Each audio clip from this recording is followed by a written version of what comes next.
evening and welcome to another episode of Thought That Get Results. I'm Everett Weber Herbert, and as per usual we are here every Tuesday evening with something that at least we think is of community interest and or of some concern. And if you think that you have something which fits into that category, you'd like to find out how you can be a part of the program, well, why don't you drop us a line? Address it to a Let's Talk program in care of Vaughan Radio, P.O. Box 195, Charlestown in Nevis. So give us a call.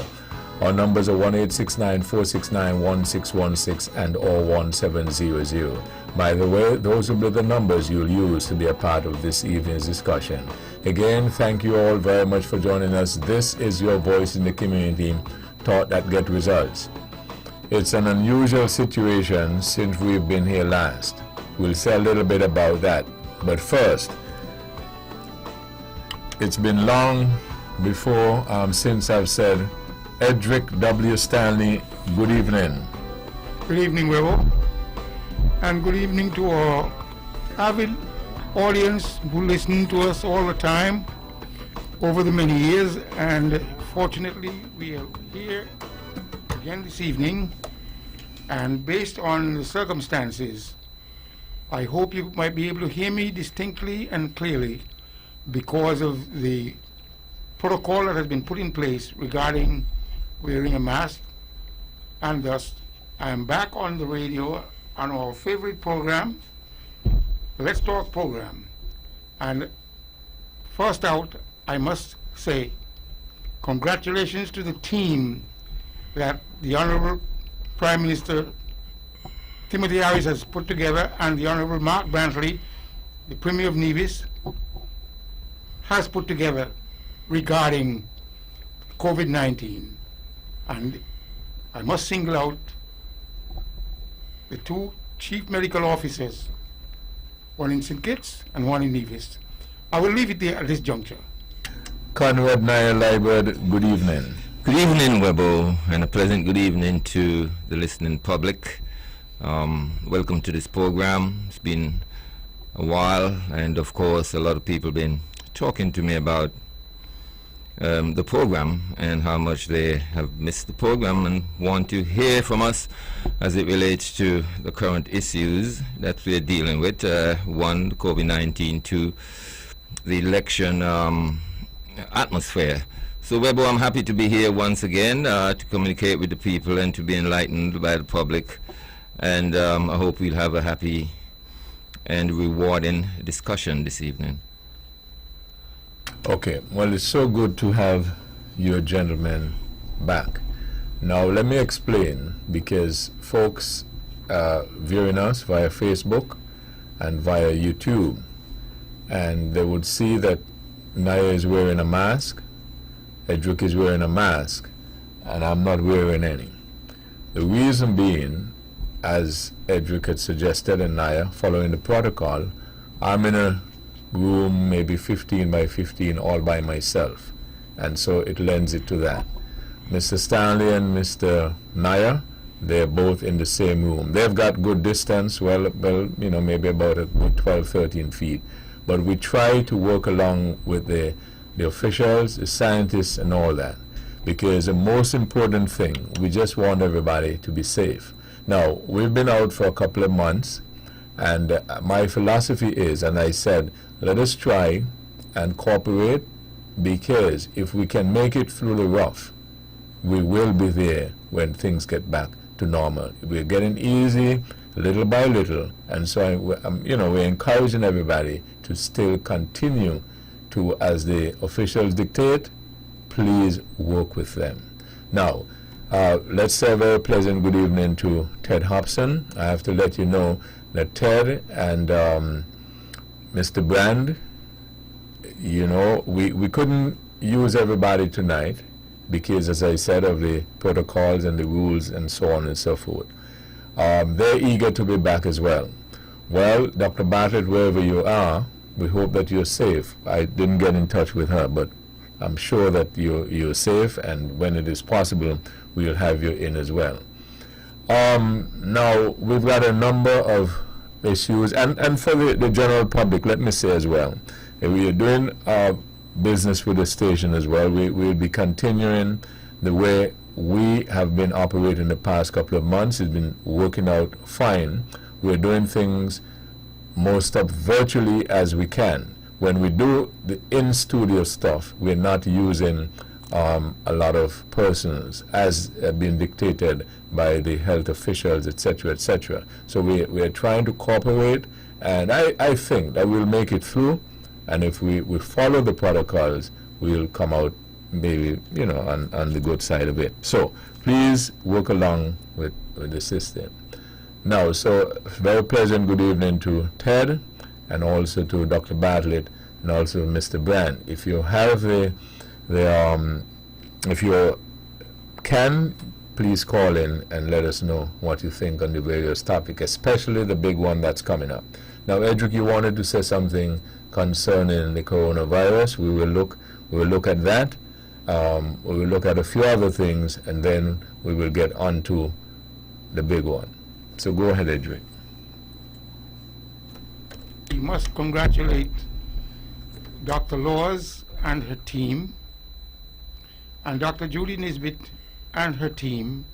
These two teams have been put together. Dr. Laws's by the Prime Minister, Dr. Harris, and the other by the Premier of Nevis, the Honorable Mark Brantley. And Dr. Judy Nisbet, of course, led that COVID medical team. And the structure that has been put in place has really done our nation well, based on the reports we are getting with reference to no more people are in quarantine, so I understood, and fortunately we have had no deaths.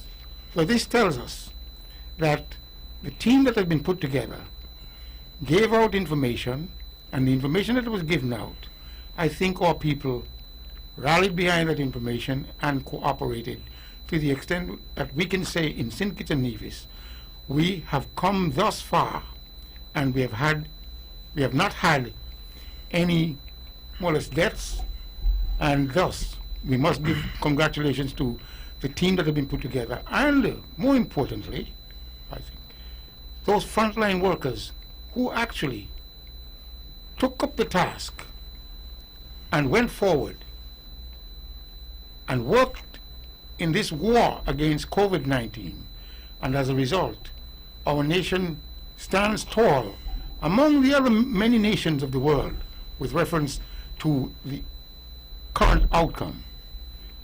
I hope that this gives us a leg up on the other nations who might have been so unfortunate to have had deaths where we have had none. But if we were to look at what occurred during that period, those months that have passed, it tells us that our nation, with reference to our Garden of Eden, and I've seen so many people offering recommendations as to how to stay well and stay alive, and therefore we all have followed through thus far with reference to wearing a mask, the 6 foot distance, the washing of hands, as the case might be. And I hope that the entire world would get through this menace, and all of us would be all right. Of course, there are other things that have been put in place with reference to the shutdown and the curfew, but little by little we are coming through, and I think that with the help of God, we all would come out on the other side in flying colors. Webo, for this junction. Naya. Well, Webo, seems like we've been doing a good job, based on the concept of consequentialism, I suppose. The policy put in place have really reduced the consequence of this onslaught. And I'm happy for them, I'm happy for our island, I'm happy for our country. We're still in the midst of it though, going forward. Of course there's a lot of cross opinions out there. I myself may have a bit and would like to see things come back to normal. But knowing me, I'm always more on the Howie side of things, so I can consider other people's opinion on the matter. And of course, I'm looking at the schools. I would like to see children back in school. I understand they're trying to do something virtually. I'm not sure if sufficient groundwork has been done in that respect in terms of the children, the wide range of children, because we got to be mindful that we're not just simply taking care of that 20%, which is well known, and the 20% that is always, of course, be seen, and the 80% which is not seen. So I do hope in the process of getting people, students and teachers trained to do this virtual thing, if that is what's going to happen, all are taken into consideration. It's been a while. I like to know that the education is continuing, however little trickling, whatever. But outside that, I think it's been okay. It's been good.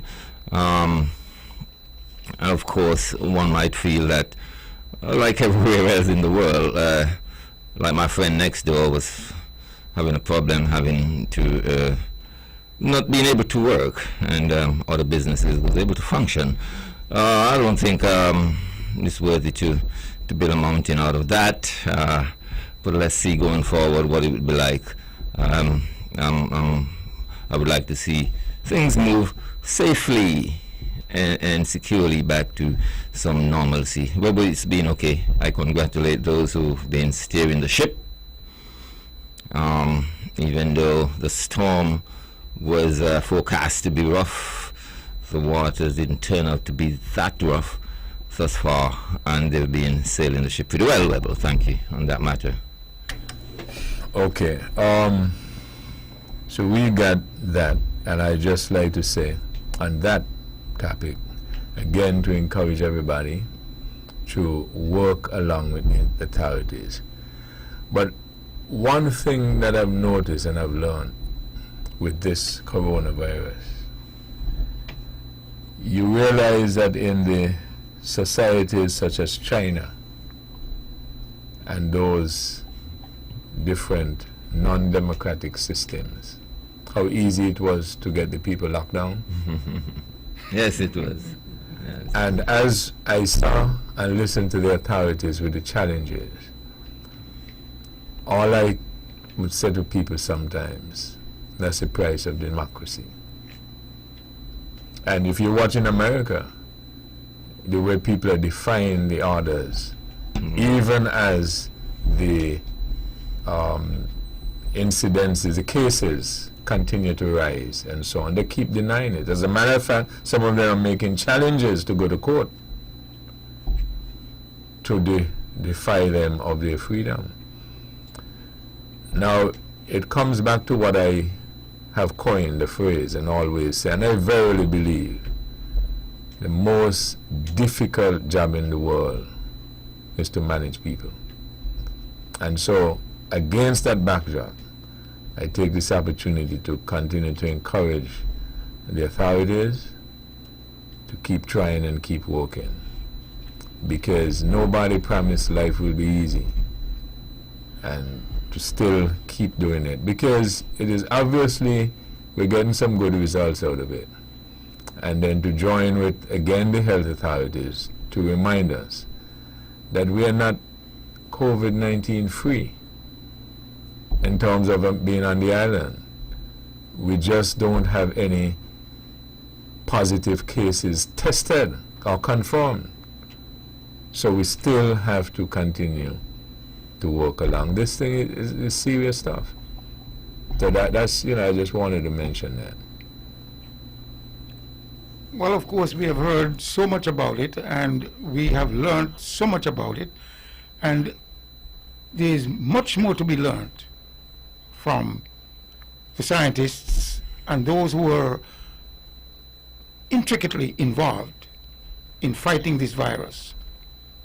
Because based on what I have understood, that if the tests are not complete with reference to the population, it is very likely that we might have other cases spring up, and ultimately we will have to go back, which I hope we wouldn't have to go back. But at the same time, if we follow what our leaders tell us, and if our leaders truly bring the truth to the fore, I see no reason why we shouldn't follow. Because the ultimate price, if one is tested positive and eventually has to be quarantined and ultimately wind up in the hospital, and for some reason we don't have the resources to take care of them properly, the price is death. So if we were to look at the real consequence in terms of death, it is far more easy to follow the protocol, do what we are told, and ultimately we all would come out on the other side. And it's a win-win situation for all of us. So whether it is an authoritarian society or a democratic society, we as human beings must be able to focus on the real consequences. And like I said, ultimately, if things go wrong, the price is death. So we must work together with one another in order to keep each other safe, all of us safe. And you've heard the information all the time. Please memorize it, put it in practice, keep yourself safe, keep me safe, and we work together. And again, we all would benefit, and the ultimate benefit is the continuity of life.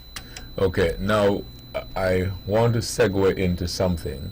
So let me use the opportunity to jump off from something you said in reference to the coronavirus and the lot of information that is out there. Information also comes from your president, and that's a battle that is going on. And so just wanted to highlight, I wanted to go into now the continued development and of this fake news and how it is just continuing to with this battle. Now there's always been a battle between truth and lies, good and bad, etc., etc.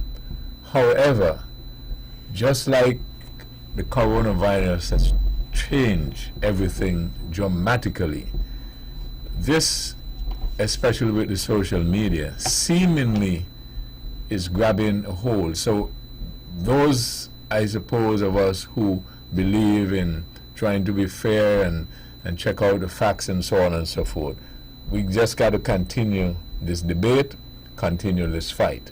And so, even in our own local situations, and I knew that it was coming, that the election is here, and you've got the spinning, you've got the fake news and all that.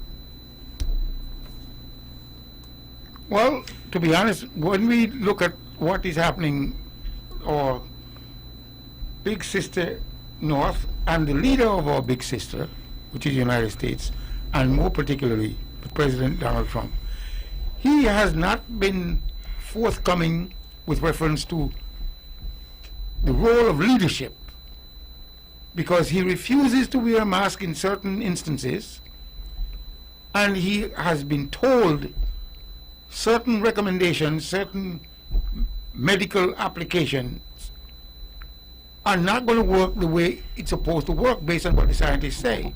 And in that regard, he is attempting to trump his own trumpet and ultimately defy protocol, logic, science, and the whole 9 yards. But the point is, though, he's got people who are following him.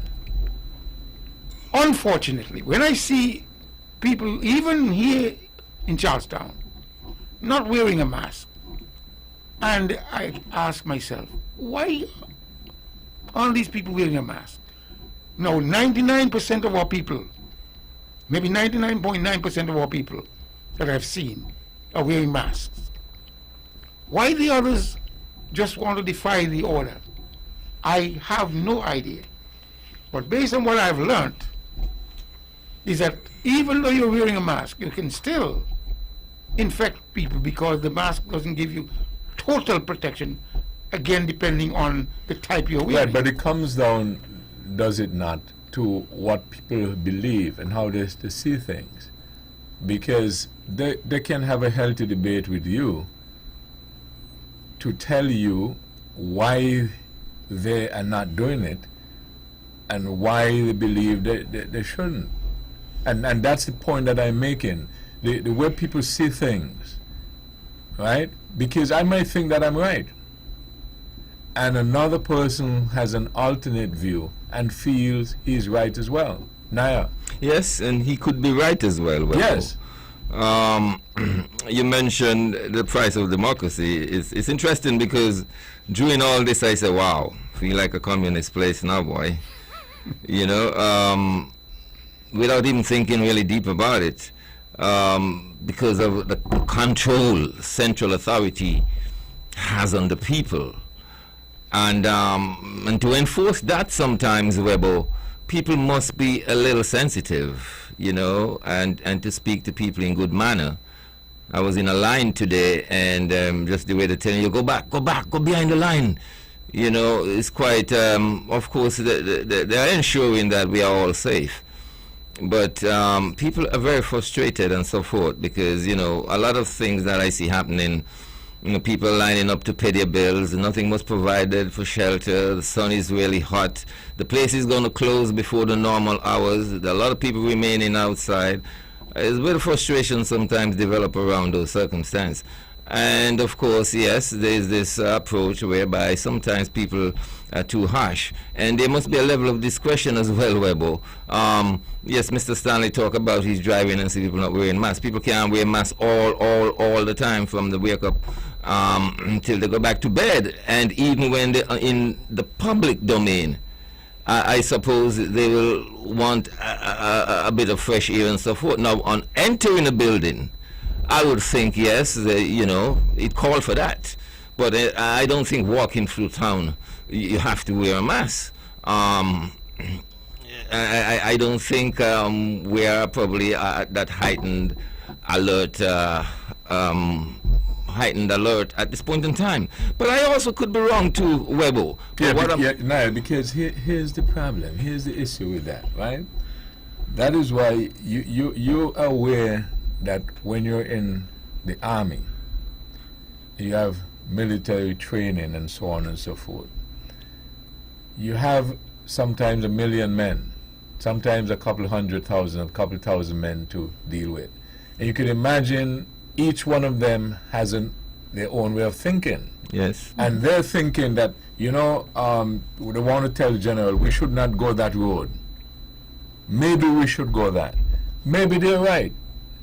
But in those situations, you cannot depend on everybody's view or opinion, which is likely going to be different. It won't work. So what you've got to do, you've got to put your faith and trust in somebody, right? In situations like those. And that is what it calls for. But that's why that's what central authorities are for, you know. But as I say, we are on a new path now, Webo, and it is quite drastic, and at the same time, it's affecting people. And I'm just saying, in the implementation, really, like I've heard and I've seen on TV, people get shut down because they're on the street. People get killed because, you know, that's a bit high-handed to me. People get locked in cell in Nevis because they're on the street. But there are consequences to everything in order to get it done. I like to make linkages. So I want to make a linkage to a story in the Bible, a very powerful and popular story, I dare say. There was a gentleman who was very rich and powerful. The problem he had was that he had leprosy. And leprosy is akin to like what we call AIDS and so on and so forth. So once you had that, people scorn you. And he wanted to get healed. And he learned that there is a place and a person who could help him. When he got to the place, he was given certain instructions so that he can be healed. He was told to go into a particular river and dip a number of times, 7. And he thought to himself when he saw the river, it was dirty and murky. And he said to himself, I am not going to that. Not a man like me. And he said to his maid, well, why would I had a lot of clean rivers where I come from. Why do you want me going to that dirty water? And the maid said, Master, if they told you to do some great wondrous work, would you have done it? He said, of course, because he was a mighty man. And the maid said, Master, please do it. He went down once. Nothing happened. He gets angry. He went twice, 3 times, 4 times. The maid walked along with him and said, Master, 7. And when he did it the 7th time, he was, the Bible says his skin became like a baby, pure. Follow the rules, the dictates. You got to put your faith and trust in somebody. Because if you, when people gave you certain guidance, why did they tell you wear a mask? Because they want to die? Because the information that they have says that if you follow these dictates, we likely will be okay. I don't have a problem people arguing back. But every time you think about arguing back and don't want to do it, ask yourself, why did they ask me to do this? Because they think it is for my own good and for the good of everybody. So I ask people to, every time you think that you want to rebel, think of that story. It says 7 times. And it says, yes, that dirty, murky water. Put your faith, put your trust. It may work. You might argue with me, well, what if it doesn't work? Well, at least you tried, right? So for that, again, I make an appeal. And I understand why people would think, when I have something to lead a situation and so on, everybody knows, I said, Lord, work with me. If it doesn't work out, I take the full responsibility. But work with me. Look at what is happening in Brazil currently. I mean, there are so many people who have now become infected, and ultimately the price is death. And the president is still holding out, not understanding the consequences of the dictates of the scientists. I'm certain within himself he recognizes that he has made a massive blunder by not following the dictates of people who are knowledgeable and disseminate the information with reference to getting us on the other side in the right way. And therefore, we've got these 2 leaders, Donald Trump and the president of Brazil. They just don't want to follow. And remember, you had the one in England as well.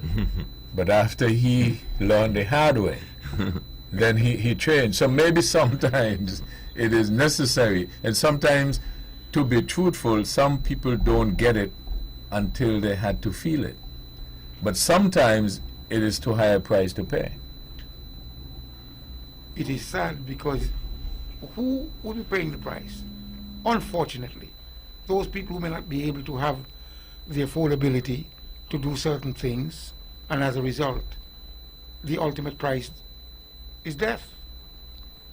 Because don't tell me he doesn't get it now that so many people are dying in his country. But the other thing also happens is, it is about the forces, because some people might look at it, and in particular, one of the reasons why some people argue that you got to try and get things back is because if you can get the economy back and people are doing very well, you probably get praise and benefit as a result. So there are reasons also why people would want to do the alternate. But okay, I wanted to get, though, as we're moving towards the elections and the campaign and everything, I wanted to start off with some of the rhetoric, some of the that is going on and so on and so forth, and some of the quote the fake news, not to mention the content or the details really, but to suggest to folks that we should exercise diligence with the information that is being put out. And a lot of the times, if you just check it out and you take a moment, you would realize, okay, that's a good laugh, but it's not true. That doesn't make any sense, right? Because at the end of the day, it will all dictate the type of society that we have. And for everything, we have to pay in the end. So I just want to encourage people, and we are trying here ourselves, and we've always tried to separate the fake news from the facts. Niall. It's very important, Webo. Sometimes I think about the people and I say, oh, poor people. It's so much machinery and mechanism and ways and means is at work to really confuse the people, and it's sometimes very difficult to really get the truth and to get an understanding out of them, even if you ask them what is exactly going on, what are you affected by, or why are you so affected.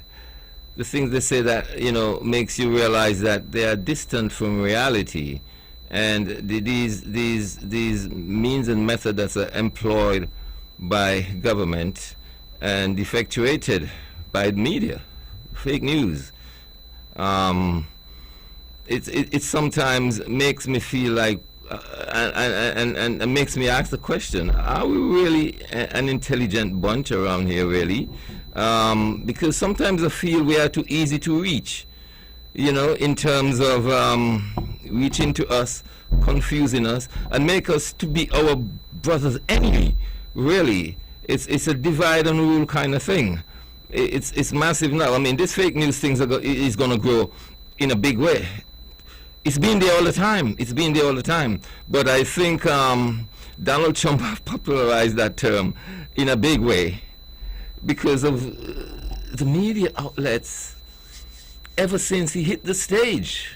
I honestly am very surprised by some of the network and the prejudice which I see coming from them on both sides. And of course, sometimes the people get caught in the middle and to be obfuscated about the real issue. And I can see these those methods being employed very much so in this election, because it's social media. The world is run by it's about communication right now. It's about reaching people by so many different ways and means. Social media, and you can really turn things around by getting into people's mind. And I think in these times, more than any other time before, people are easy to reach. People are easy to be,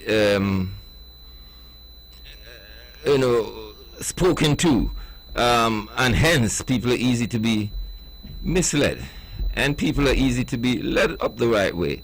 So in this world of massive telecommunication, which we're dealing with today, yes, the issue of fake news would stand out. And again, as I agree with you, we're both to be very vigilant as to what you read and what you believe, you know. There's a lot of media house here in the Federation, but I find some of them are very much aligned with, and sometimes you expect a lot more of them in terms of getting at the real issues, and sometimes they let people off the hook again because they are so aligned with the various political institutions. So, you know, it's just poor people get caught up in the midst of this, and we feel we have an obligation. We have an obligation to go and vote. We have an obligation to choose a government of our choice. But sometime in the midst of this, you know, the electorate is truly abused, Webbo. The electorate is truly abused, and sometimes I wish the intellectuals and those who understand the issues a lot more can just be more forthright and have a part in the conversation instead of keeping quiet and let the masses be abused by these politicians. It's too much of that, really. So I'm really asking for more conversation, better inputs, because people can influence the policy of government, and that's what the intellectuals of countries are for. Really, when you debate issues, and then government can make the right move. Instead, we are so willing and often to keep quiet, and then we are asking, is there any issues in the elections? I suppose there are a lot of issues, but the thing is, people are keeping quiet because it's the people who really feel the squeeze at times and feel the good things at times, and they are the ones really supposed to bring the issues to the forefront. If those who say they are opposition are not serious. So, you know, join the conversation, call in and have an opinion. You know, let's break the back of that concept that we cannot speak, otherwise we're going to be punished. You know, when I look at Nevis and I look at 60 plus, almost 70% of the work population being employed by the government, I say, wow, it's so much people can't open their mouth, you know. So I want people to choose the path of freedom and liberation, involvement in this political process. Break that yoke, you know, because we can break that yoke, but not if we keep quiet. Well, I would say that fake news is, of course, will always be there, because from the beginning of time, man has figured out how to hoodwink his friend or people, associates, as the case might be, and as a result, they would manufacture misinformation, or, put it bluntly, lies. But if you are smart enough, educated enough, focused enough, you'd be able to determine the difference between fake news or lies and the truth. And if you are at a certain level of intelligence and maturity, you would be able to, in fact, make recommendations to those who are attempting to influence you with fake news or lies, as the case might be, and to get them on the right pathway. Because I would say this, if the truth comes to the fore and everybody works toward that, we will have a much better society. But when factors such as power, money, influence, as the case might be, become dynamics in the real scheme of things, people tend to use those 3 or 4 that I've just mentioned to benefit themselves, and ultimately to mislead you to do the wrong thing, where they themselves would get ahead of you, as the case might be, if they're able to influence you to the extent where you are misled. And therefore, you have an obligation to yourself to arm yourself with the truth to arm yourself with the information and to be able to make clearly and a demonstrative effort to say, I am not buying what you're telling me because these are the facts. So, and there is always a source of knowing. There's always a source from which the facts can be derived. You just have to put the time in and ensure that no one misleads you with misinformation or fake news. But when we look at the master of fake news, the President of the United States, current President of the United States, when I recognize certainly that he would say, and it has been proven that he's not giving you the truth, then it tells some of us that he shouldn't even be leading, but rather the opposite. Anyhow, it is our obligation to ensure that those who are going to disseminate information to us, that they come clean, come right, and as a result, we would be able to guide them onto the path of truth. Forward and upward, all of us would go, and we would be able to create a much better society in which all of us can live.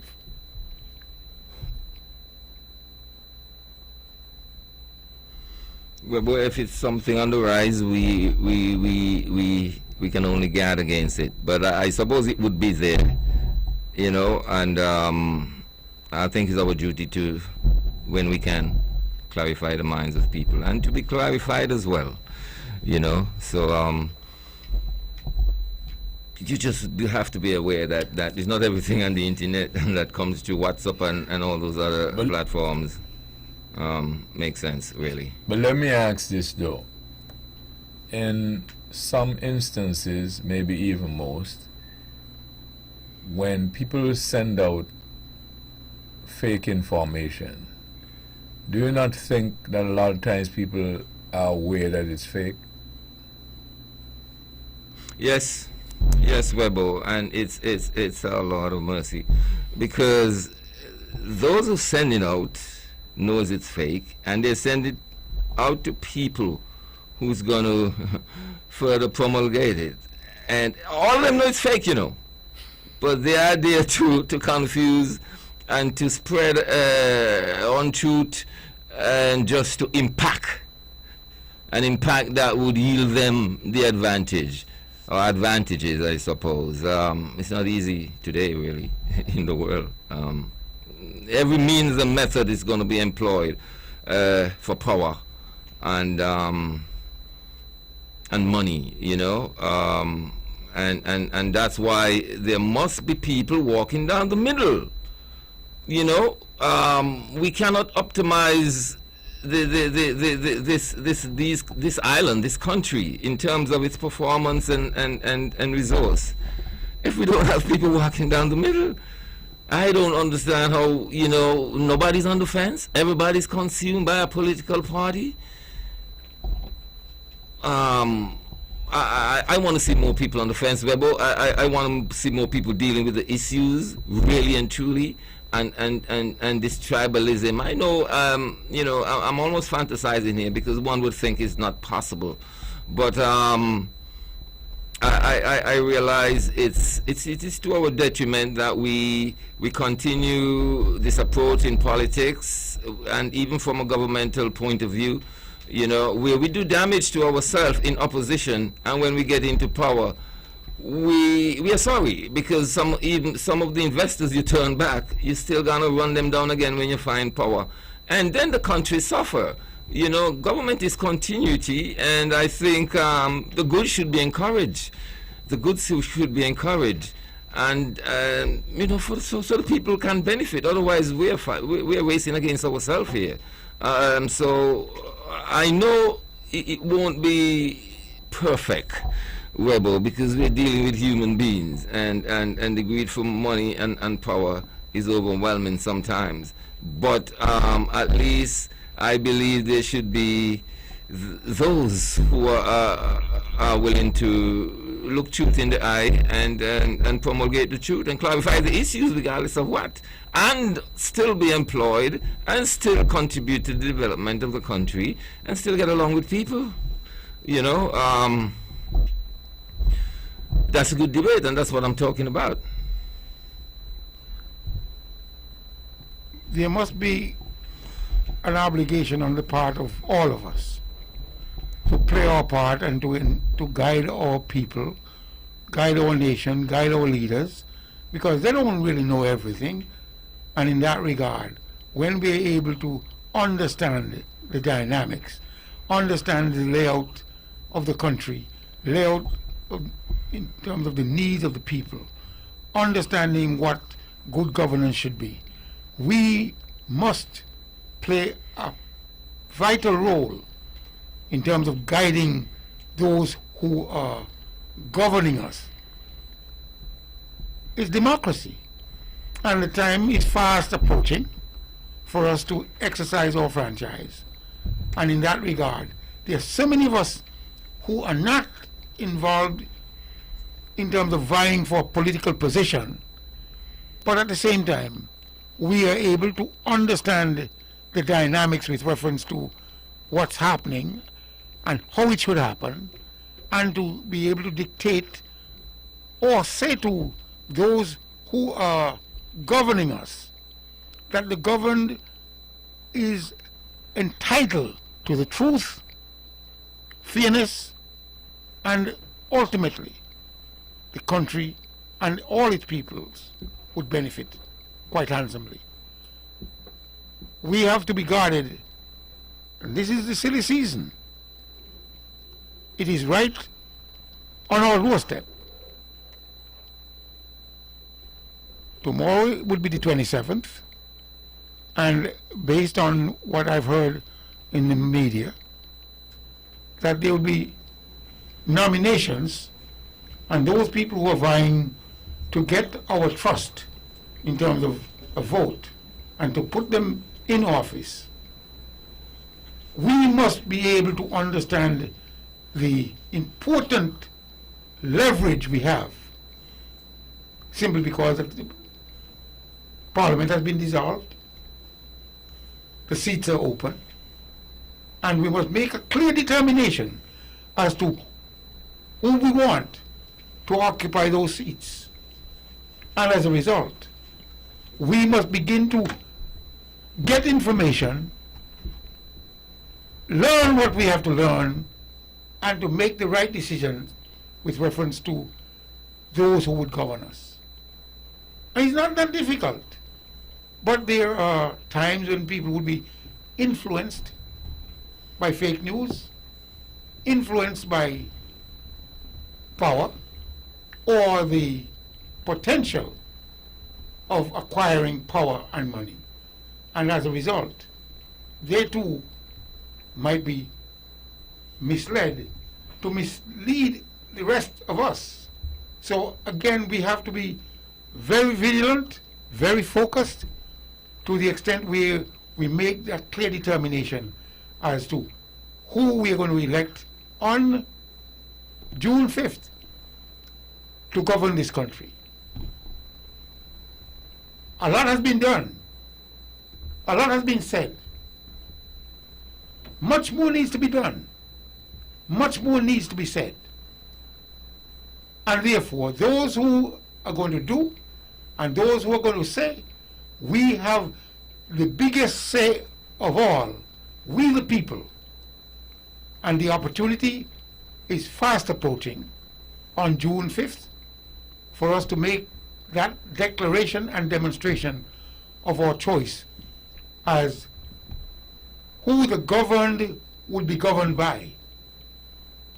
So, to our people in St. Kitts and Nevis, let us grasp this opportunity.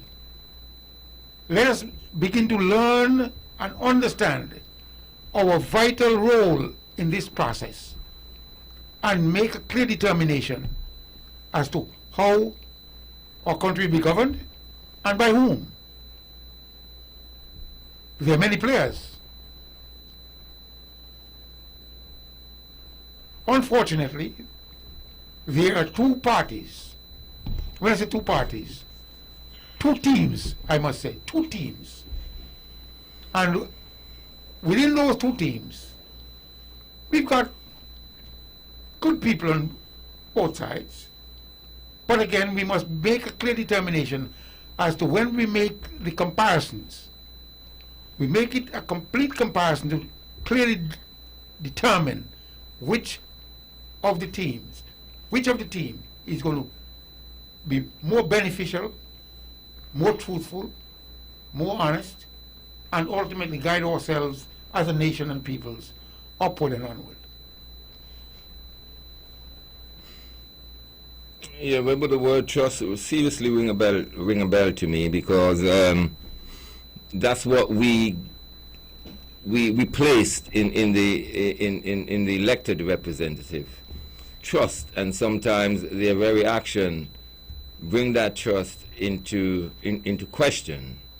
You know, Webo, I want to say this because there are 3 individuals who are hoping to get a seat in the federal government and to go to St. Kitts. But what I'm about to say, it does not solely relate to them, but it relates to anyone who feels like they can earn a double salary and think it's funny. It's not funny at all, really. I find the opportunity has provided itself as we are entering this election coming up soon for those who may find themselves with a double salary to make a public proclamation whereby some would go towards some public amenity or something in the public. I am one, Webo, who vehemently oppose the paying of double salary to any government minister from the same constitution. But because it's constitutional, it's quite easy to say it's legal and it's lawful. But I don't really at all see that in that way. I feel like it's a default, and I feel like in a constitution like the UK, that law would have been repealed after realizing that would have taken place. But in our constitution, it's difficult for it to be repealed. But all it takes is for these elected representatives to make a public proclamation, and I'm not saying to give it all away, but to dedicate some of it, man, some of it to some public good, because regardless of what, we have given you our trust, and we don't want that trust to be abused. But to me, there is something morally desired, philosophically desired, and on the basis of reasonableness. I cannot at all say all is good and well when one government official collects 2 salaries from the same constitution. Never throughout the history, really, for those who have codified the development of the human species from the primitive stage up to this point, that would have sit well in those transformative period, because it would simply encourage human imbalance. And that was one thing that was never encouraged at all. They speak towards people who have taken the trust of the people and empower themselves and make themselves Superman and Superwoman, that they can argue that their days has 48 hours and the years have 24 months and their minute have 120 seconds. That is not true. It's not possible. And so, in the light of that, it is obviously a default which can be simply corrected, not in an absolute way, but in a way that would give great credence to one's political life. One can heighten the possibility of statesmanship. I feel and I don't want to feel this way, that some of them are more gravitated towards that double salary than to do good for Nevis. And I feel Nevis would be made less poor if one have to come up with double salary for anyone. I ask that they use this opportunity to in some way soften the impact by making a public proclamation to put back some of this in the public domain. I have no query with no one in particular or any grudge in me at all, but I know the island of Nevis can seriously use those funds in the hospital down at the Bad Stream where there is no public bathroom, you know. So I'm not asking too much, and I don't want to stick out as a sore thumb on this, but I'm just being quite logical that morally, philosophically, and on the basis of reasonableness, a double salary is wrong. And of course, we can soften it. So I just wanted to say that is a fundamental issue to me in this election. I don't know what are the real issues at times coming from Nevis, but that's a fundamental issue. And I believe whoever they are, on both sides, whatever, that is something we should never encourage, that one man earn two salary. It's the biggest wrong I've seen in modern day politics in my island. And it just need to be addressed. You know, seriously. Yeah, I'd like to address it. Yes. I do. Yeah, okay, go ahead. Address it. You have to have a balance. And in that regard, the proponents or the recipients of this, what you call double salary, would you be able to curtail the number of people who would approach these recipients and ask for donations,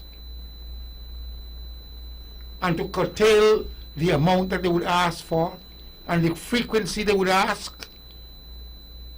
Let me see if I could repeat it. The recipient of a double salary, as you have coined it, receives that double salary. But at the same time, there is no limit on those who would go to that recipient and ask for a donation for whatever the reasons are.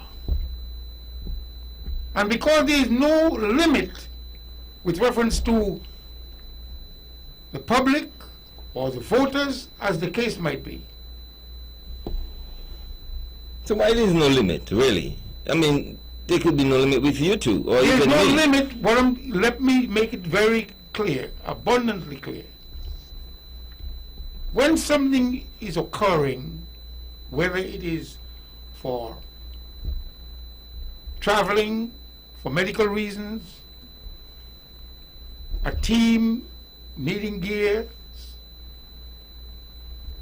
a school needing, or people needing some contribution, there is no limit. No one would say you cannot go back and ask the representative who is getting the so-called double salary for donation, because based on the number of times that these recipients have been tapped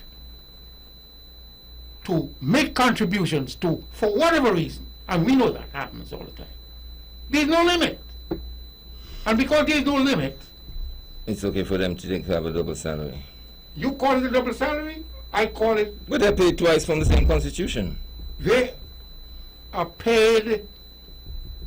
Only one constitution in the They're federation. paid, Twice. they're paid, and they get monies, That's an anomaly. That's that. and because they get whatever you want to call it, double salary, I'm saying to you, in short order, that money is finished. Because you may not understand. On it. principle, Mr. Stanley, I understand how fast it can finish and how far it And might when go. it finishes, what happens? You know, it's public funds. So really and truly, you don't have the right to even, you shouldn't have the right to give it to a particular individual. But that is good, but you can make a public proclamation. It's public funds, and it's being received by default. It's just something of that sensitivity, whereby yes, you can have it, but it can do mighty good for the country. And when I speak of moral shortcomings, is because when you look at the opportunity cost, and so much probably one's life can be changed and one's life can be saved. Life could be made much easier if such monies, or some of such monies, has been find its way back into the public domain. And that's why I'm asking of them to do that, because really and truly, this is something we are looked upon with great surprise from the outside world. The assignment is that you become an elected official for the Nevis Island administration in the House of Assembly. And by your good, well, let me say, by your efforts, you make the application, you make the presentation, and the people give you a second job by representing them at the federal level. And as a result, that second consignment, assignment, obligation, job, the Constitution makes provisions for people to be paid from the federal purse, and thus has nothing to do with 24 hours, 48 hours that you may have expanded it, 120 seconds that you may have expanded it. It means that the amount that the person gets is legitimately and legally and constitutionally theirs. But I would also say, again, that in short order, that recipient of you so mentioned double salary, if he does or she does an accounting, whomever that person may be, you would find that based on their payout, everything that happens, they're the first person who will be tapped to make a contribution. And they do. And many of them, having served for many years, all they can fall back on is their pension or the Social Security amount which they would have garnered as a result of being a public official. Many of them coming out of politics dead broke. The price of the difference between men and boys is the price of their toys. And I'm saying to you, politics is a very expensive toy. Some of them who are running, some of them who are vying for these positions, they don't belong there because they can't afford to even serve the public. You know, the trust, that word trust is very serious, because, as I say, we elect representatives to act on our behalf. We basically employ them, really and truly, but we dare not ask how much they're working for. And there were times, you know, it's of interest to us at times, especially when amenities are falling short and certain things are not forthcoming within the society. So we ask about, you know, and of course you can employ people to run your business, and you give them the green light to take out how much money they want, and they take out too much and they run down the business. I'm of the opinion that politicians work for too much money in Nevis. They take out too much money out of the treasury. Yes, and of course left us in a bad situation. Nevis is not a rich country. Nevis only have 10,000 people, and when 3 people want double salary out of that, well, the federation have 50,000. It impacts on people's life. You know, somebody say, oh, the premier, you know, give up some of the salary. Beautiful. I'm happy to hear that, because you have less the squeeze on the people. We got to pay these people. You know, so these are, to me, serious consideration as to, and I hear them talking about integrity in public life. Hey, unless we open up the books, that means nothing at all, in a sense, because we are blocked. And I've been asking in my little, you know, walking around, do you know how much government minister work for? Do you know how much? Do you know how much? Maybe there's a place you can go to find out, but most people don't know, you know. And as I say, from my little observation, a government minister work for at least 6 times the average wage, you know, and that's a good lump. Only 10,000, 11,000 people in Nevis. We got to be careful here, you know. We got to be careful here. We can't let those who manage the economy take out too much money, and that has been my concern quite recently. And of course, the double salary, or they gone overboard with that. Make a public proclamation that the public can have some benefit from that default from which you're benefiting in the Constitution, because that's what it is. You know, it doesn't take a university graduate to know that, and we can be at peace and appeasing with the issue. You know, but the intelligence of Nevis people to a great extent has been kind of trampled upon in that respect, because of course everybody say, and we don't care, but these are the fine points we need to look at. These are the fine points, because when we go to the hospital, when we go there and there are shortages here, there, and things are happening or not happening, it's because of these things sometimes. It's of interest, and that's why I say there don't seem to be any issue in the election, but there are issues, but the people are afraid to open up their mouth on these issues, you know. It's a lockdown. Well, my thing beyond the COVID-19. My thing is that I believe hearing these kinds of queries, or blame as the case might be, or proclamation, or however you want to put it, I think it sounds like jealousy. Ooh. The person continues to look on the other person's plate to see how much they got on their plate, instead of looking at their own plate to see how they could maximize out of their own efforts. Okay, let me see if I can bring someone in. Please call back. If you want to get in on the program, 469-1616 and 1700. Edric, go ahead. I'm just saying that based on this. Okay, the person is calling back. Good evening, thank you for holding. Hi, brother. Yes, you're on the air. Yeah, good evening. How are you doing? I'm good. Could you go ahead? Yes. Quite a while we haven't really catch up.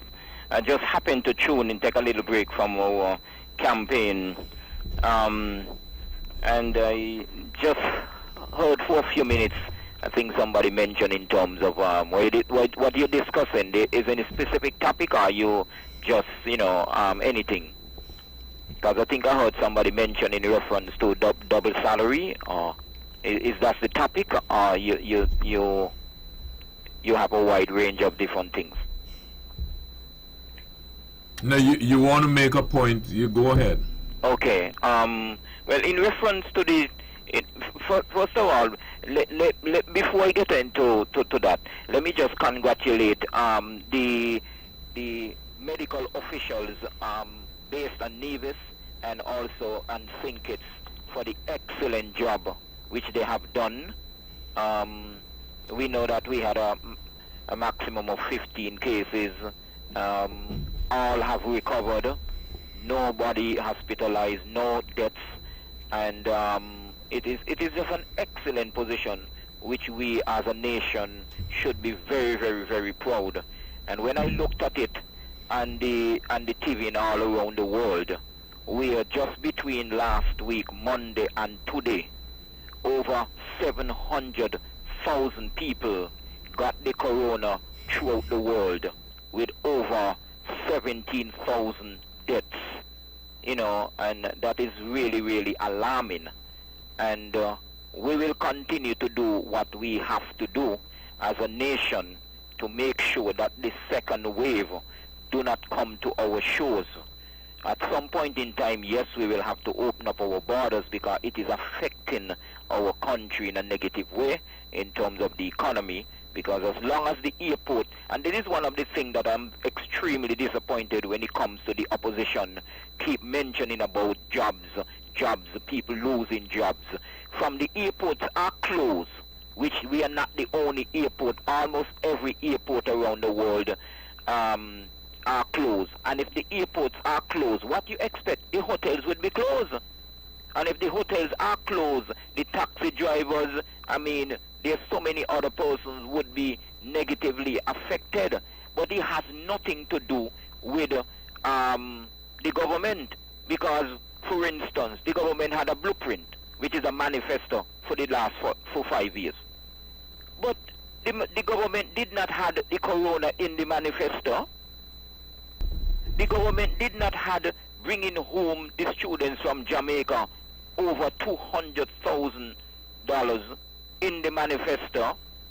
There's a particular country wanted to bring home the students, and they decided the students have to pay over 50%. Right? We paid every single thing, and the students are home now.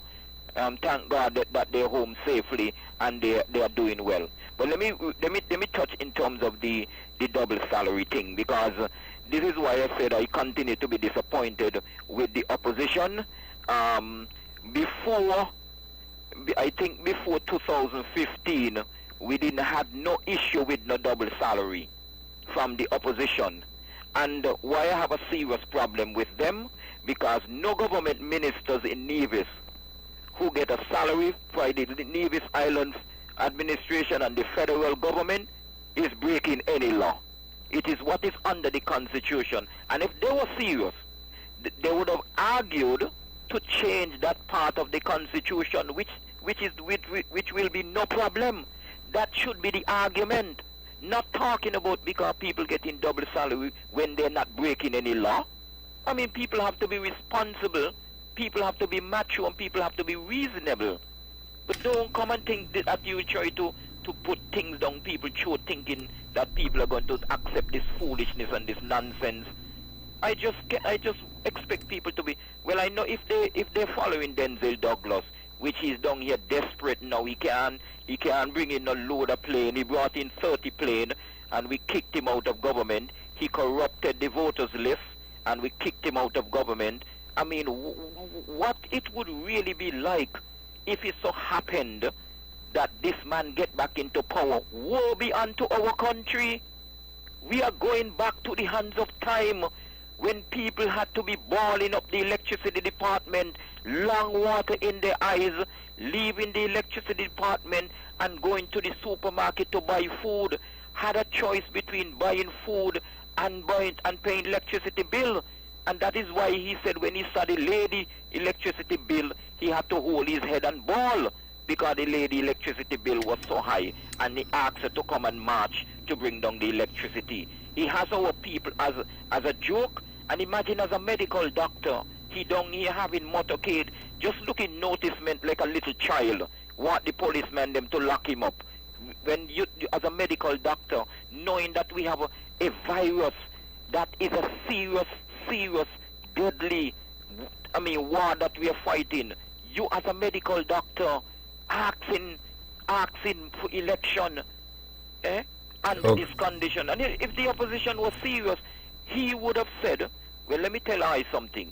This is something that has nothing to do with government, and let's sit down, talk, because I don't think we should have any election at this time. But he's so hungry for power, and that he's saying, if people could go shop, they could go vote, even the morning before the Prime Minister announced the election. He said, ring the bell, ring the bell, ring the bell. Now we ring the bell, they do have a problem. Okay. Okay. All right, caller, thank you very much. Yes. Again, I just feel that those who got a problem with the double salary, why don't they run?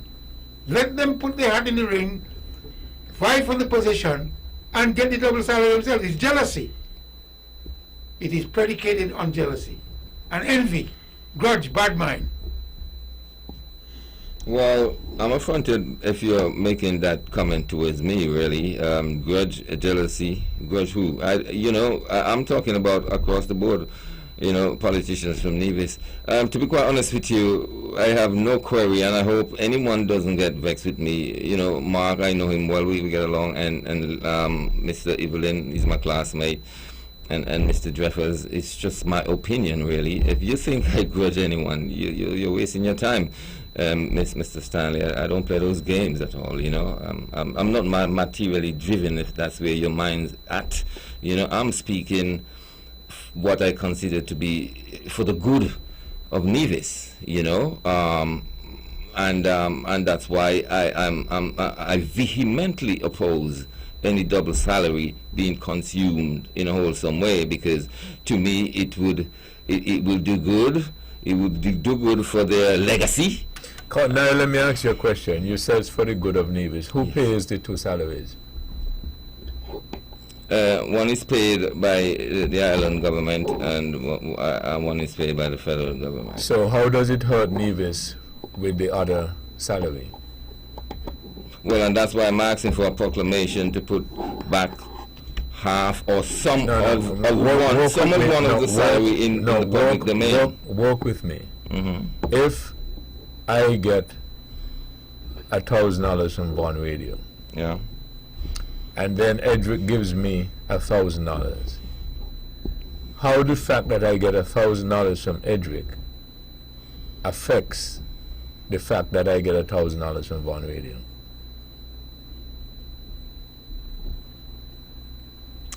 Well, Boo, I understand where you're going with that. No, I'm not going. I'm not going. I understand where you're going with that, Webo, but we're dealing with public funds, public figure. It's just a completely different You thing. see? No, it's a completely. No, I'm going to finish. Webo. Yeah, but I'm going to. Where you're going? We've been around here from here for a while, but the protocol remains the same. Nobody wants me to talk, because when I said I would like to deal with it also, I sure allowed a good 15-20 minutes before I even weighed in. Go ahead, Edwin. I'm just saying that those who are proposing this, the proponents of this argument, because Naya is the one who has brought it to the fore, but I've heard it repeated over and over and over in the public domain. So when I said those who have argued or said it's not right, as the case might be, I am saying to them, put your hat in the ring. Run for the position. And let's see what you'll do when you get the opportunity to get double salary. And I guarantee you, they don't give it back. Because the cost of being a public official is enormous. And because of that enormous cost, the recipient of these double salaries expend that money in so many different ways, because whatever happens here in terms of a little cricket match, a little birthday party, a medical bill, these public officials who receive money from the public purse, they're the first people to be approached for donations. And when you quantify the amount, that money is expended in a hurry. And therefore, justifiably, they get paid from the Nevis Island Administration for being a member of the Nevis Island Assembly. That is on the one hand. They vied, and people gave them the assent. They get the other position at the federal level, and they get paid from the federal purse. And therefore, in a flash, that money is spent And I'm now asking those who feel that it is unfair for them to be collecting 2 salaries. Jump in the ring, put you out in the ring, get the position and get paid the same way. Don't use it, because in my view, I think it is jealousy. Sorry, Naya, that you brought it to the fore here, but I have heard it long time ago. And I came with the same argument. You want the position? Or you don't like the fact that Mr. X is getting double salary? Take the initiative, get into the ring, and get the position. Those who are being paid minimum wage, you can't compare apples and oranges. But if they were getting minimum wage, would that be appreciative of those who are propelling the argument about this double salary? Whether it was $100 each from the federal and the local, it would still be a problem to those because they want to make an issue out of it. And if I feel, based on quantifying the amounts, that these recipients of the double salary not having any big bank account out of that, then there might be an argument. But I guarantee you, based on the number of people who actually confront them for donations for a myriad of things, I would be repeating myself, in short order, that money is finished. Justifiably, they're collecting their double salary, doing 2 jobs, and I think it's all right. It's not illegal, but that's another argument. It was not you, Naya. Many people have said it, but you brought it to the fore, so maybe you should be somebody brunt. Well, brunt of what? No. I said jealousy, envy, and grudge and bad mind. No, that doesn't connect to me. No, it's. I'm happy to bring this discussion. It has a lot of meat in it, and of course, I'm open to be convinced. Otherwise. Okay, let me just make an announcement here that I just got some information earlier from the police that the road, the junction what is locally known as Brown Hill Gap, the entrance into Brown Hill, that is currently off limits. They're doing some works on the road overnight. It will be open tomorrow morning. But, you know, as I'm reading this though, I'm thinking, but I don't think anybody's supposed to be driving tonight anyway. Right? So, but the point is, they've said that road, they're doing some works at the Brown Hill Gap, that junction. So, but it will be available sometime tomorrow. So they want to apologize for the inconvenience. And the name for it is the Ivor Walters Boulevard, well. What?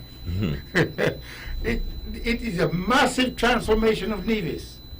2 factors as issues in this election. I'm going to come back to you to, you know, you want to make a point on it. But let me just take a quick break and come right back.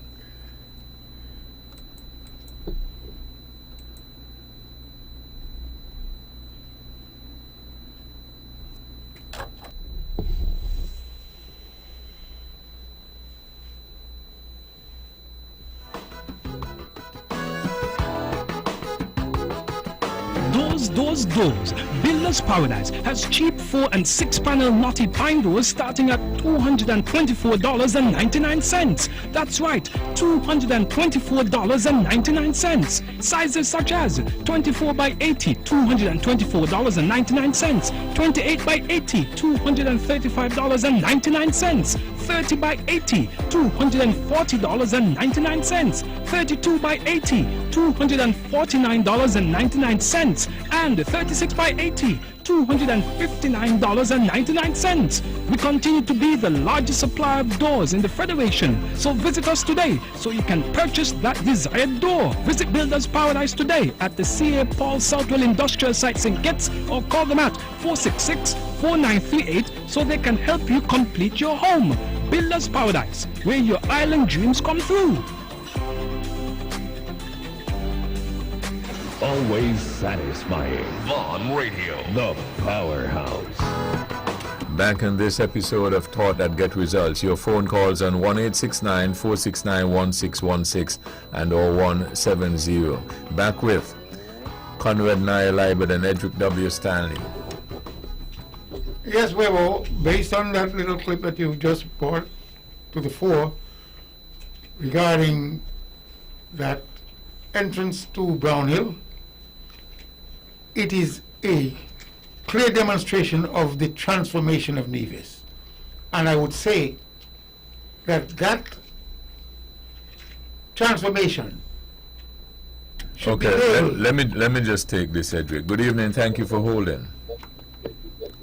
Good evening, you're on the air. Yes, good day, Mr. Robert.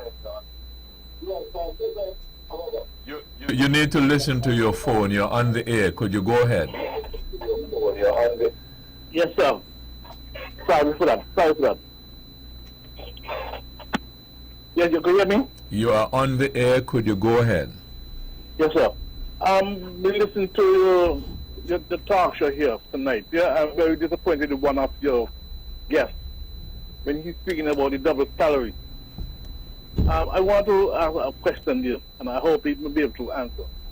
If I am an individual and I put up myself to run as a politician, one of the for the NRP or the CCM candidate, and I win my seat, and I win for the CCM, goes into the NIA Parliament, and then turn around one again now for the federal, and I win my seat, and come down here to sit on the federal bench and speak on the behalf of the Navy Johns or whatever it is, and I get in a next salary. Why it should be a bother to them? Remember, it is two jobs I have. I have to see about the Navy's affairs and also the federal affairs.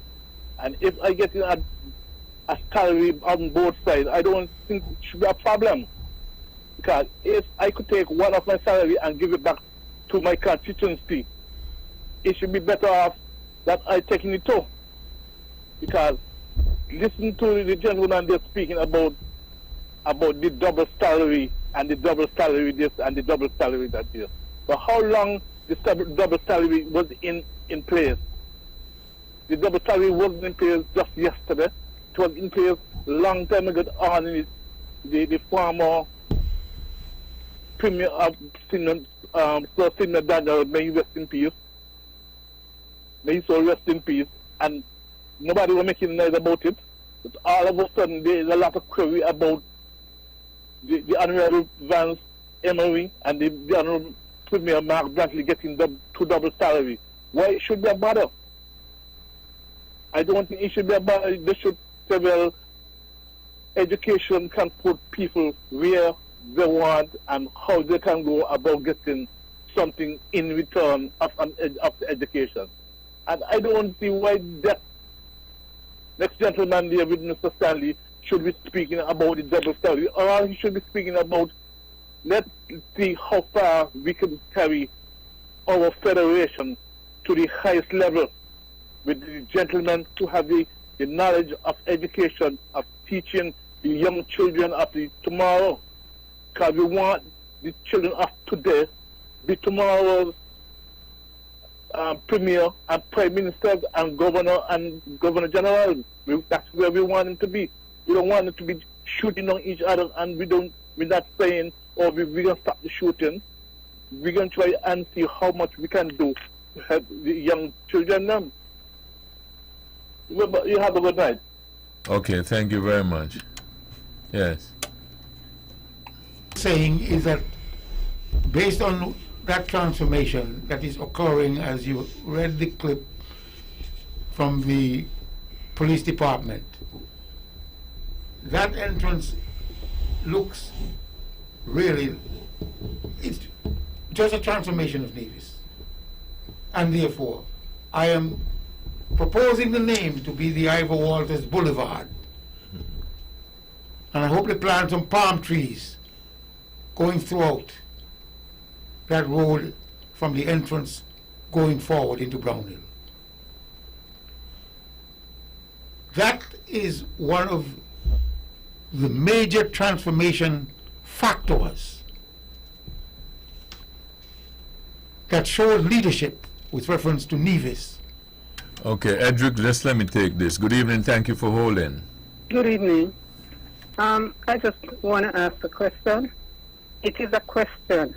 I don't want anybody to get me wrong. It is a question. I went into a public office today, and I heard that the government is going to give is giving foreigners like rebates on their yearly work permit and on the rates and so on. I remember the exact figures and so on. So, but I don't know whether or not it's true. So, the question I want to ask, if when these things happen, and I hope Mr. Hobbs is listening in, and that he might be able to shed some light on this and answer me. If when these things happen at a time like this, if the Nevision public, if groups within the Nevision populace cannot get together and file an injunction against the government, restraining them from doing this part of thing, citing an intent to solicit votes. It's a question I'm asking. I want to know if that can be done. So I'm hoping that some lawyer out there who's listening can call and shed some light on my question. Thank you very much. Hello, caller.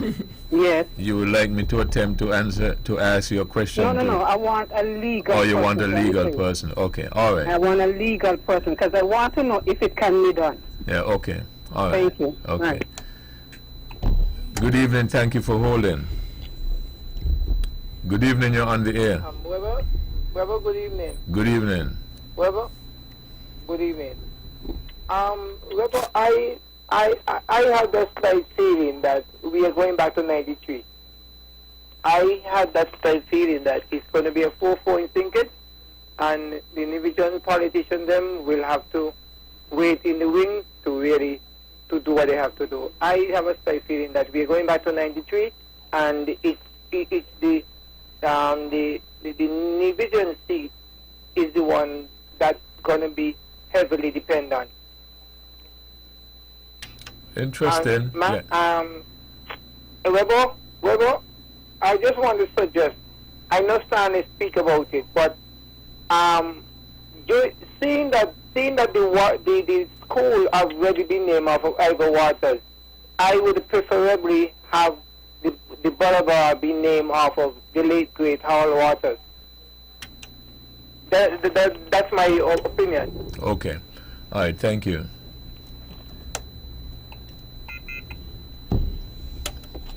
All right, if you want to be a part of the program, 469-1616 and 1700. I think I had interrupted Stanley. Yes, well, I was saying that there are two things, or three things, that would beckon to the voters from those who are running and vying to again govern the governed. The ceasefire that has occurred and brought some tranquility to our nation, peace within our nation, and not to have this adverse publicity as we have had in the past. It speaks volumes, and in that regard, I think those who are currently governing the governed, barring the dissolution of Parliament, should be given another chance to govern the governed. And thirdly, the leadership that has been demonstrated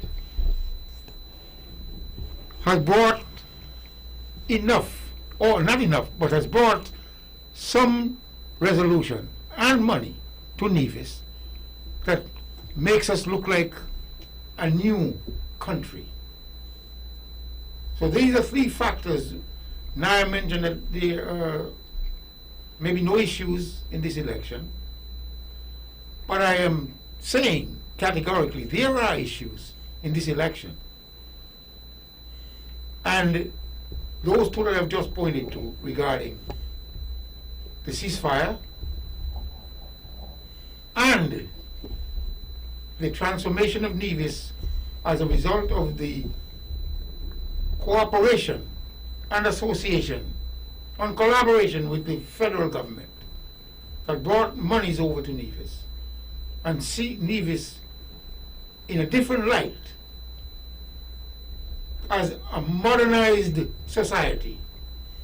Again, I think they deserve another try at the helm. Well, Naya?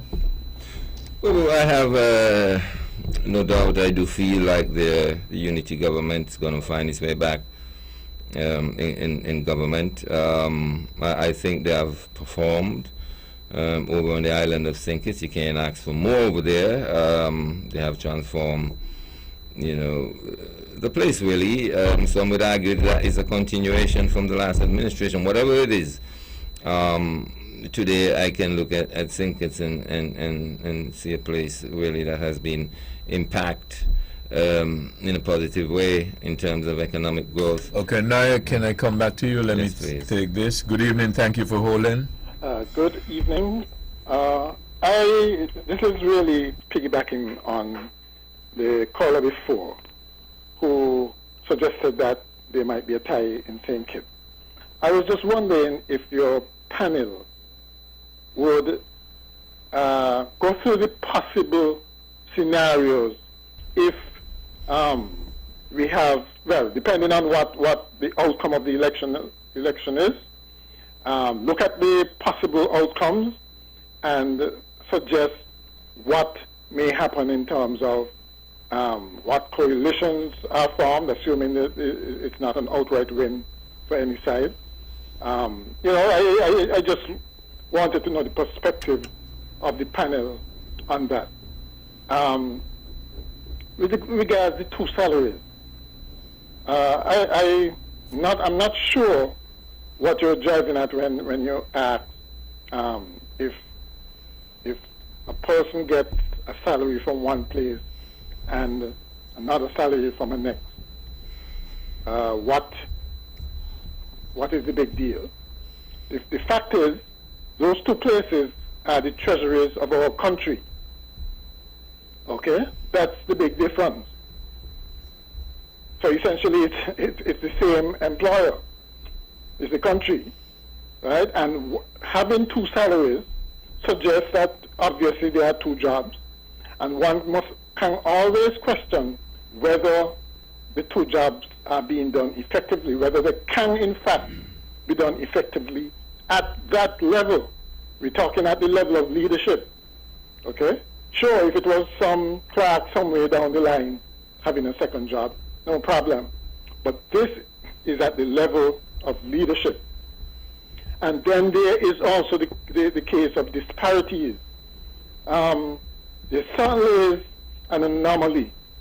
If, for instance, the leader of the country, and I think they should be well paid, but getting 3-4 times as much as, let's say, a permanent secretary who really does the hard work.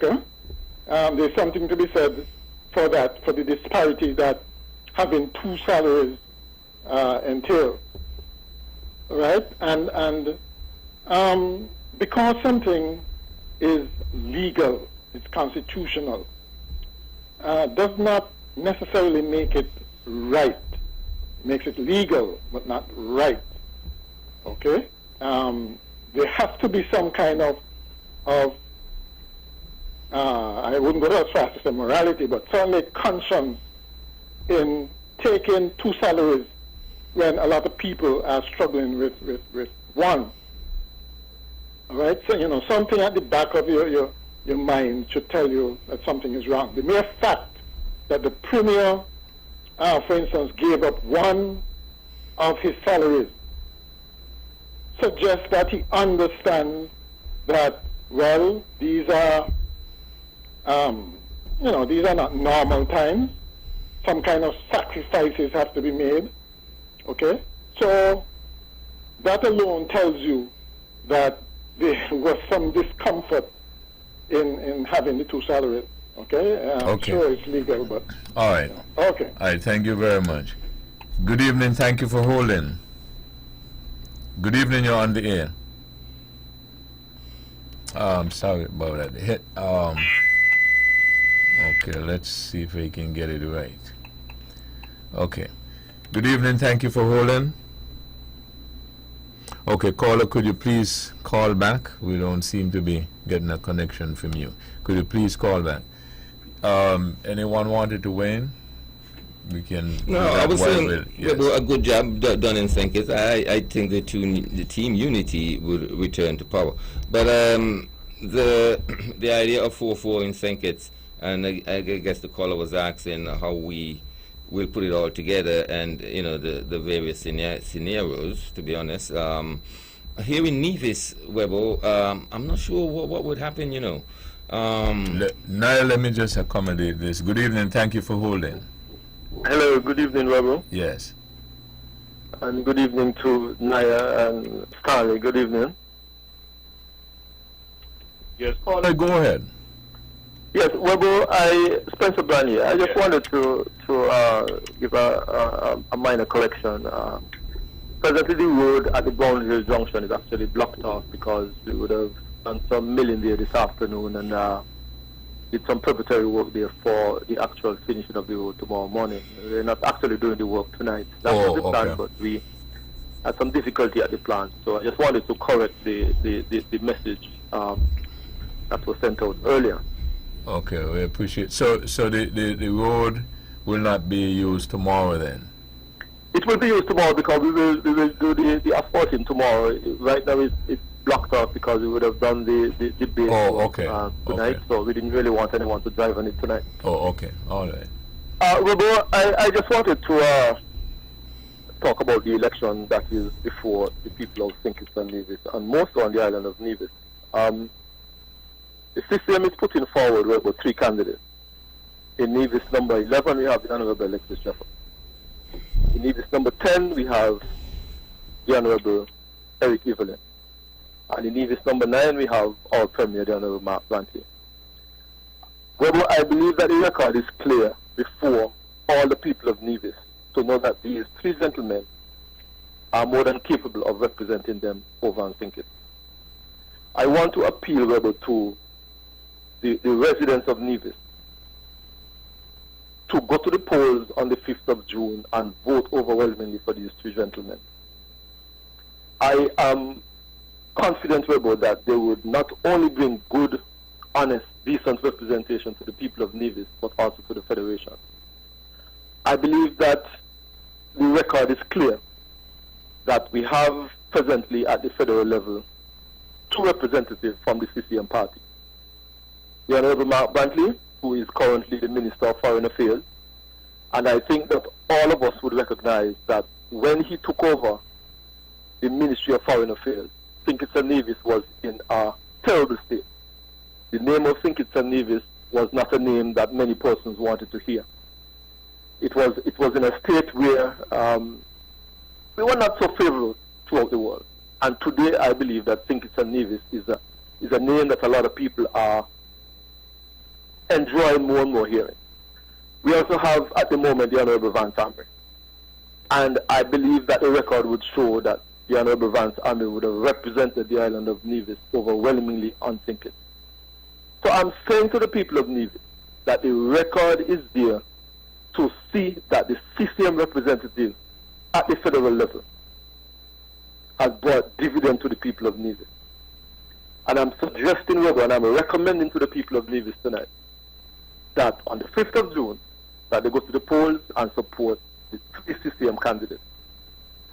What I believe that would do, Robo, it would allow the people of Nevis to be around the table when all of decisions are being made for the Federation of St. Kitts and Nevis. We do not necessarily want to have a situation where when you have persons on the government side making the case for Nevis, you have someone on the other side saying that Nevis don't want anything. I believe that we have passed a stage and the time has come for Nevis to understand and the people of Nevis to recognize that the way in which we are going to continue to see the development of Nevis, both internally and regionally, that we have to be at the federal level. And I believe that this is a good opportunity for us to send our 3 representatives to ensure that that happens. All right, so that's your bit. Yeah, okay. All right, thank you very much. Naya. Yes, Babu. You know, I can't fantasize too much about what may take place in Nevis. There is the government minister, and he's saying, you know, 3 would be going to St. Kitts. I'm not sure about that. But Babu, on that matter, in a general sense, in terms of what may transpire, I can't say much. What I would like, really, that at the end of the day, that Nevis and the whole consideration of Nevis and the players in Nevis can maintain a strong hold within the union of the unity government, and I would hope that there is no disposition in terms of their importance in the whole process over in St. Kitts. So with that, I'll pass the mic. Well, I don't know in terms of what the caller meant exactly, but one way to look at it is in terms of the pathways. If you're arguing that you have a 4-4 in St. Kitts, it suggests to me that the caller is saying that 4 for the Labour Party and 4 for the Unity, which comprise PAM and PLP on St. Kitts.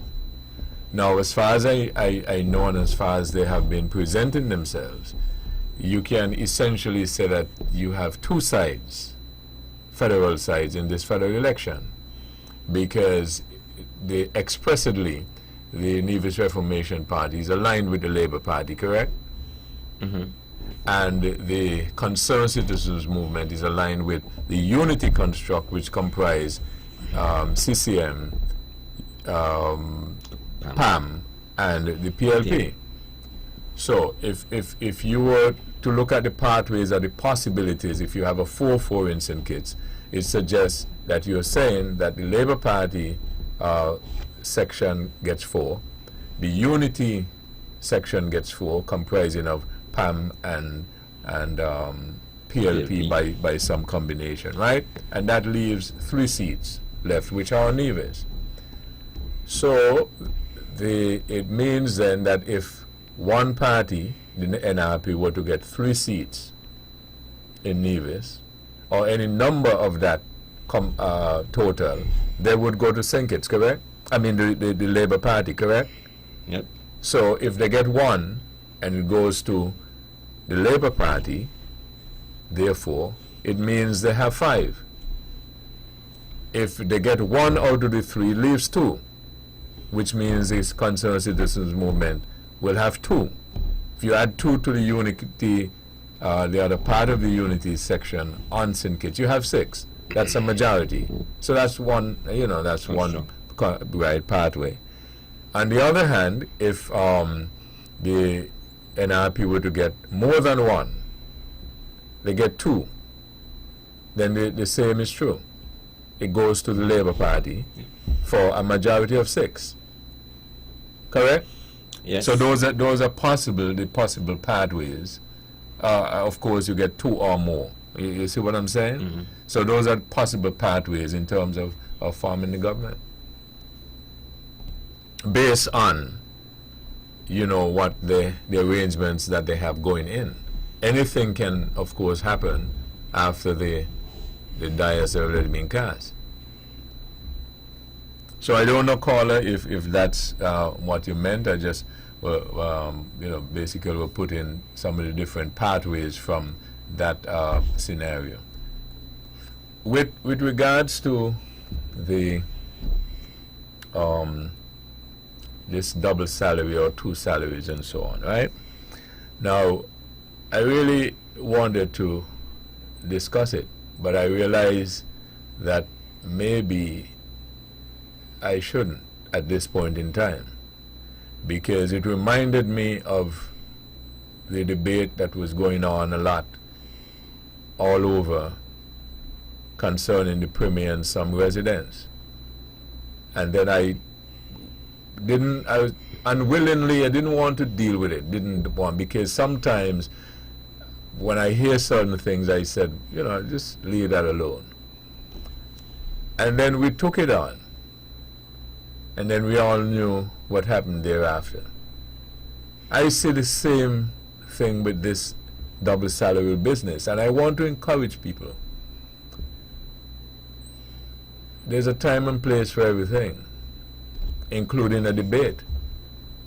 Because when you really want to debate, I want to say to people, as I said here one night, when you're debating, or when we're debating, sometimes, or in these situations when we're debating, you got to bring more than passion and emotion to the table.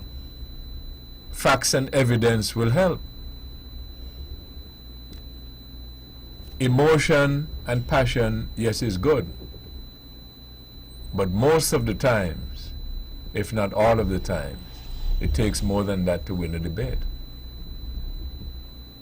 So, again, I will encourage persons who have this passion and this, for whatever reason, with this topic and so on, as they go forward, add a little more to it.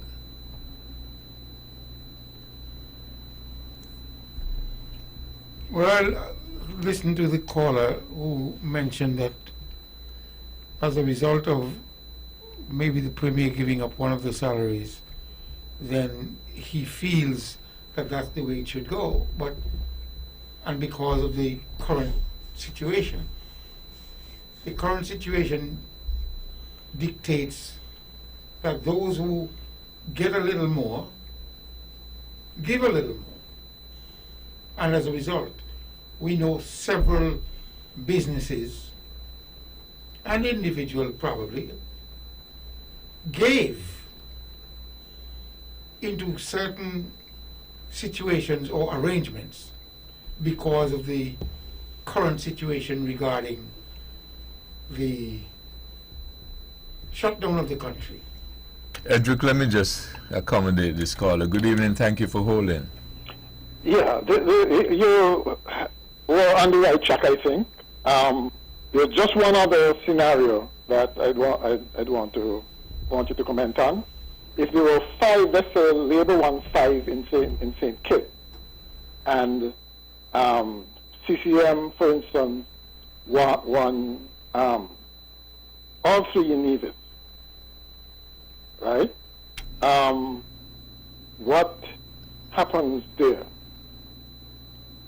By simple, I wouldn't use the word math. By simple arithmetic, if Labour wins 5 in St. Kitts, and they are going into they're in a coalition with NRP, right, and CCM wins 3 in Nevis, they're in a coalition with Unity, meaning CCM, PAM, and PLP, which will mean by arithmetic the Unity would have won 3 in St. Kitts, correct? Yeah. And CCM, you said, assuming they win 3 in St. Kitts, 3 plus 3, Nevis, in Nevis, 3 plus 3 is 6, and 6 is greater than 5. And you feel that that would make a stable arrangement, given the fact that 5 is an overwhelming number in St. Kitts. You really feel that would make for a stable arrangement? No, I am not giving you my feelings. I'm giving you the facts. My feelings have nothing to do. Walk with me. It's time for a light moment. My feelings, I probably will tell Melissa when I finish. But I give you the facts. Okay. Yeah. Well, just remember. And just one other comment. Just one other comment quickly. I'll give you the rest of the time. You see this thing with feelings? I just mentioned a little while ago that perhaps sometimes when we're having a debate of a certain proportion or level, I don't say we should not bring our emotion and passion, but for certain debates you got to bring a little bit more. Go ahead. Well, the thing with that though is you're talking about people's feelings, people's passions, and you know that plays a lot. But we don't. Politics. Yeah, caller. We look like we got to run, but we don't. One last thing. No, wait. I'll give you the time to say the last thing. We don't play cricket like that. We play cricket by the rules, right? Yeah, and when walk with me, I'm gonna. You see, that's the cricket and the other playing football. Somebody gonna lose. Yeah, but the point about it is this, right? People ask me for my contribution, and every time I'm trying to make a point, you don't even give me 6 seconds to finish the point. Okay. We don't play cricket like that. We make the rules and then we play. And then, as we're playing, we are governed by the rules, not our feelings.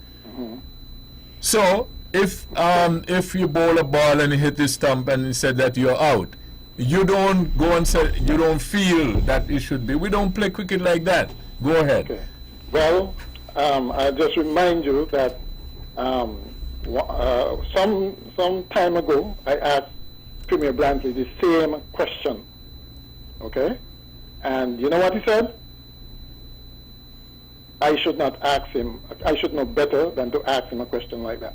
He did not venture a response. That was it. Okay. So again, you might say it's the rules, but you know, people's emotions and perceptions and all of that, feelings, all come into play. Okay. That's it. All right. Yeah. I keep in mind, I don't say they must not come into play, but you can quote me correctly.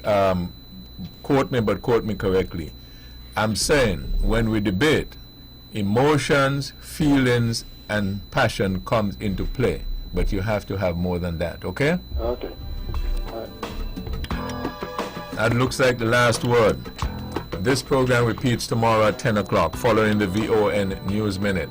Join the Honorable Mark Brantley tomorrow evening for On the Mark. Thank you all again for joining us. This is your voice in the community. Thought that get results. You all have a wonderful evening.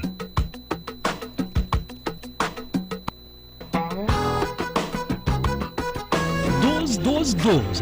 Builder's Paradise has cheap 4 and 6 panel knotty pine doors starting at $224.99. That's right, $224.99. Sizes such as 24 by 80, $224.99. 28 by 80, $235.99.